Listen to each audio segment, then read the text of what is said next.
어느 순간 지구에 자원균열이 생기고 그 안에서 나타난 괴물들. 그들의 대장은 드래곤이었으며 맹목적으로 인간들에 대한 악의를 가지고 있었고 인간들을 죽여나갔습니다. 인류는 저항했지만 드래곤들의 부하, 통칭 미니언들은 인간의 무기로 제거가 가능했지만 드래곤은 모든 물리 공격을 무시하는 힘을 가지고 있었고, 그렇게 인류는 멸망하는가 싶었을 때 드래곤의 능력을 사용하는 초능력자들이 등장합니다. 수십 번의 실패 그리고 셀 수 없이 많은 사람들이 죽은 끝에 지구에 나타난 7마리의 드래곤을 잡아내는 데 성공했으나, 수많은 초능력자들 중 유일하게 미래를 보는 초능력자는 15년 뒤 다시 한번 드래곤이 침공해올 것을 예언했습니다. 차원균열이 생긴 이후 지구에서 새로 태어나는 아이들 중 초능력을 선천적으로 타고나는 아이들이 생겨났고, 그들은 기존의 초능력자들보다 훨씬 강력하고 뛰어난 잠재력을 지니고 있었습니다. 인류는 범국가적 초능력 병사 양성기관 아크를 세우고 미래의 드래곤을 죽일 초능력자들을 양성합니다. 그리고 대한민국의 빈민촌에서 하루하루 생존을 위해 싸우며 자신보다 어린 아이들을 지키며 살아가던 주인공은 초능력을 타고났고 국가에서 발견되어 아크로 보내집니다. 머지않은 미래 지구를 침공할 드래곤을 죽일 병사가 되기 위해서 말이죠. 오늘 리뷰할 소설은 킬 더 드래곤입니다. 저는 이 소설을 완결까지 보았습니다. 세계관, 스토리, 설정, 등장인물들 뭐 하나 말하지 않고 넘어갈 수가 없는 작품입니다. 하나씩 천천히 말해보면 세계관은 소설 중반까지는 별다를 게 없었습니다. 드래곤이 침공해오고 인류는 맞서 싸웠으며 초능력자들이 나타났다. 세세한 설정들은 비밀인 경우가 많아 세계관 자체가 뛰어나다란 생각은 안 했습니다. 그런데 완결까지 보니 생각이 달라지더군요.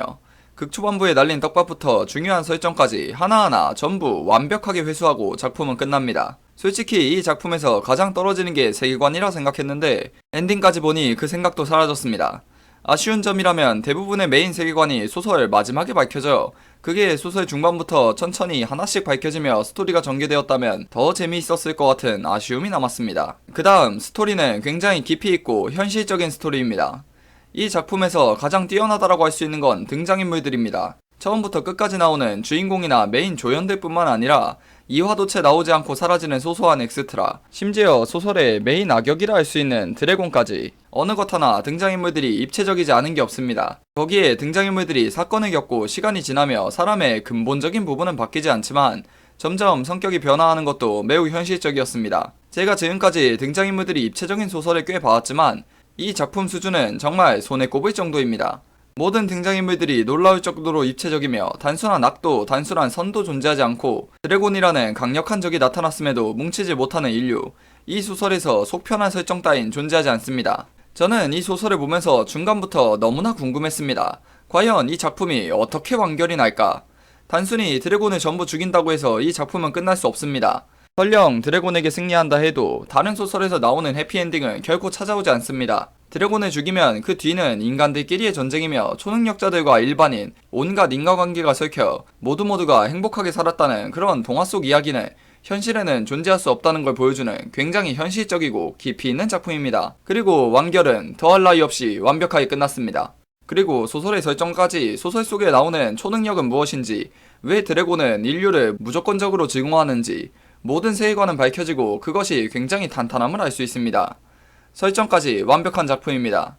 하지만 이런 작품들은 늘 가장 큰 문제점을 가지고 있습니다. 바로 호불호가 갈린다는 것이죠. 이 다음부터는 이 작품을 보기 전 반드시 알아야 할 점이 있습니다. 이 작품은 히어로물이 아닙니다. 오히려 전쟁물에 가깝습니다. 히어로물과 전쟁물의 차이점은 무엇일까요? 여러 가지가 있겠지만 여기서 제가 말하고 싶은 건 주인공의 능력입니다. 히어로물에서는 주인공이 모두를 구할 수 있습니다. 예를 들어 봅시다. 영웅인 주인공이 대한민국에 있습니다. 그렇다면 저 멀리 미국에 나타난 괴물을 죽일 순 없어도 적어도 주인공이 있는 대한민국에 나타난 괴물은 주인공의 동료들, 가족들을 지키며 막아낼 수 있습니다. 하지만 전쟁물은 다릅니다. 그곳에 주인공이 있더라도 언제든 동료가 죽을 수 있고 또 너무나 허무하게 죽어나가는 것이 전쟁물입니다. 현대전에서 당신은 아무런 이유 없이 개처럼 죽을 것이다. 전쟁 게임 좀 하신 분들이라면 한 번쯤 들어봤을 말일 겁니다. 전쟁은 수많은 사람들이 죽어나갑니다. 그리고 이 소설은 그 죽는 자가 주인공의 동료라도 친구라도 결코 달라지지 않습니다. 거기에 주인공의 적은 드래곤이고 괴물들이지만 그들은 굉장히 전략적이고 똑똑한 사고를 합니다.